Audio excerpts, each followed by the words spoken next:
Manchu Vishnu family ఎప్పటి నుంచో దుబాయ్లో ఉంది. ఆ విషయం మనకు తెలుసు.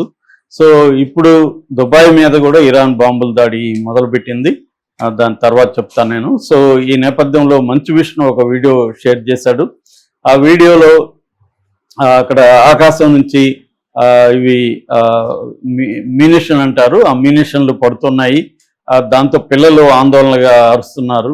సో అది ఆ వీడియో షేర్ చేసి అతను ట్వీట్ చేశాడు.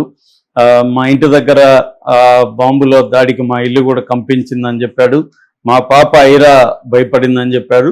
ఎప్పుడు కూడా ఏ దేశంలో కూడా ఇలాంటి యుద్ధ వాతావరణంలో పిల్లలు అనేది పెరగకూడదు అని చెప్పాడు. అలాగే యుఏఈ డిఫెన్స్ వాళ్ళకి నేను థ్యాంక్స్ చెప్తున్నాను, వాళ్ళు మమ్మల్ని రక్షిస్తున్నారు ఇక్కడ అని కూడా ఆయన చెప్పాడు.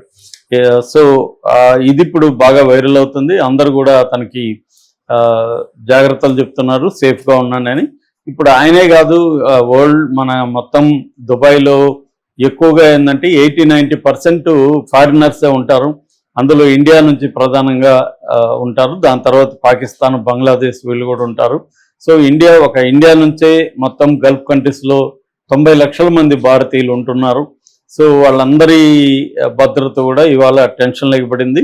మన రాయబార కార్యాలయం కూడా వాళ్ళకి ఒక అలర్ట్ అయితే ఇష్యూ చేసింది, మీరు ఇళ్లలోనే ఉండండి, బయటికి రాకండి అని. కానీ చాలామంది ఏంటంటే మన ఇక్కడ నుంచి ఇండియా నుంచి వెళ్ళిన వాళ్ళు, ముఖ్యంగా తెలంగాణ, ఆంధ్ర నుంచి కూడా చాలామంది, కేరళ తర్వాత మన తెలుగు రాష్ట్రాల నుంచి ఎక్కువ మంది వెళ్తారు గల్ఫ్ కంట్రీస్కి. సో వాళ్ళందరూ కూడా ఎక్కువగా వర్కర్స్గా పనిచేసే వాళ్ళు ఉంటారు. వాళ్ళకి పెద్ద షెల్టర్స్ కానీ ఉండవు. అసలు దుబాయ్ నిర్మాణమే వాళ్ళు ఏంటంటే ఇది ప్రపంచం అంతా కాన్ఫ్లిక్ట్లు ఉంటుంది, ఇక్కడ మాత్రం business, conflicts happen everywhere, business happen here అనేది వాళ్ళ స్లోగన్. అంటే ప్రపంచం అంతా కాన్ఫ్లిక్ట్లు, యుద్ధాలు జరుగుతుంటే ఇక్కడ ఓన్లీ వ్యాపారం జరుగుతుంటుంది, మా దేశంలో ప్రశాంతంగా ఉంటుంది, సేఫ్ హెవెన్ అని చెప్పుకునేవాళ్ళు. అందువల్ల వాళ్ళు ఏంటంటే అక్కడ రియల్ ఎస్టేట్ కన్స్ట్రక్షన్స్ పెద్ద ఎత్తున బుర్జా ఖలీఫ్ లాంటివన్నీ ఉన్నా కూడా వాళ్ళు వారికి తగినట్టుగా నిర్మాణాలు చేయలేదు. అంటే వార్ షెల్టర్స్ని ఇవేవి చేయలేదు వాళ్ళు. సో ఇప్పుడు బాంబులు పడుతుంటే ఎక్కడ దాక్కోవాలనేది ప్రజలకు అర్థం కావట్లేదు. అందరూ బేస్మెంట్లకు వెళ్ళి కారు పార్కింగ్ల దగ్గర కూర్చోవాలన్న పరిస్థితి ఏర్పడింది. ఇప్పుడు ఇజ్రాయెల్ కానీ, ఇరాన్ కానీ ఇలాంటి దేశాలు ఏంటంటే వాళ్ళకి ఆల్రెడీ వార్ తెలుసు కాబట్టి, వారు వచ్చినప్పుడు బాంబులు వేసినప్పుడు ఎక్కడ దాక్కోని shelters, bomb shelters, underground tunnels ఇవన్నీ వాళ్ళు నిర్మించుకొని ఉన్నారు ఎప్పటి నుంచో. అక్కడ సివిలియన్స్ కూడా అలవాటు అయింది. ఇక్కడ దుబాయ్ లాంటి దేశాల్లో అలవాటు లేదు.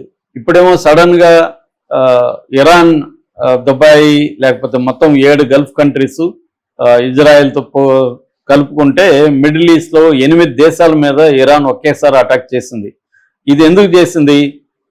ఆ దేశాల మీద అంటే ఇజ్రాయెల్ పక్కన పెడితే ఈ గల్ఫ్ కంట్రీస్ మీద ఇరాన్కి ఏమి కోపం లేదు. కానీ అమెరికా అటాక్ చేసింది, ఇజ్రాయెల్ ఇరాన్ అటాక్ చేసింది. తాము ప్రతిఘటించే హక్కు మాకుంది. మా దేశం మీద అటాక్ చేసి మా సుప్రీం లీడర్ని చంపితే మేమెందుకు ఊరుగా ఉంటాం అనేది వాళ్ళ పాయింట్ ఆఫ్ వ్యూ. దాంట్లో ఏం తప్పు లేదు.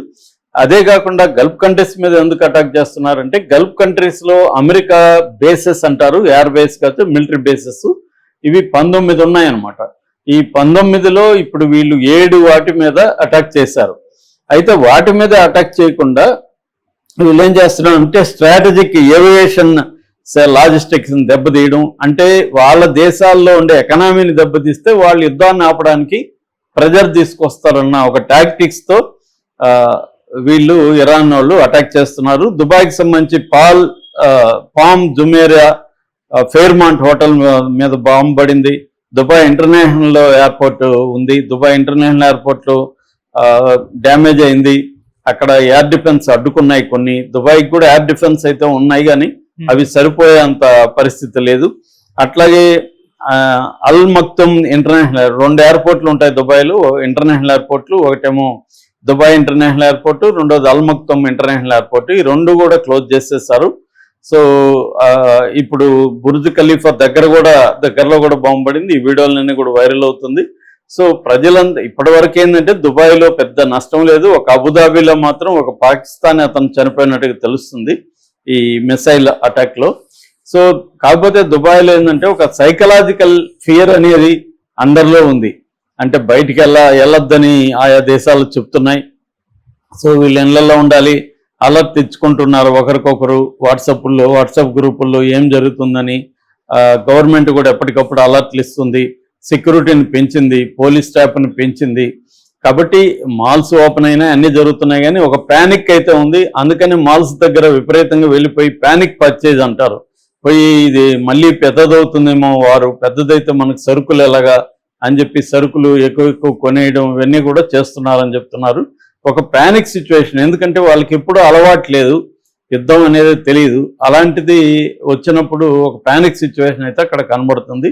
ఈ ప్యానిక్ సిచ్యువేషన్లో వాళ్ళు ఎక్కువ ఇళ్లలోనూ ఉండడం, ఇటువంటి వీడియోలు తీసుకుంటుండడం, ఒక భయానక వాతావరణం అయితే దుబాయ్ కానీ మిగతా దేశాలు కానీ జరుగుతుంది. ఎందుకంటే వీళ్ళు బహ్రెయిన్లో అటాక్ చేశారు. బహ్రెయిన్లో అక్కడ మనామా అని ఉంటుంది, అక్కడ US 5th ఫ్లీట్ అని అంటారు, 5th ఫ్లీట్ ఉంటుంది, దాని మీద బాంబు వేసింది ఇరాన్.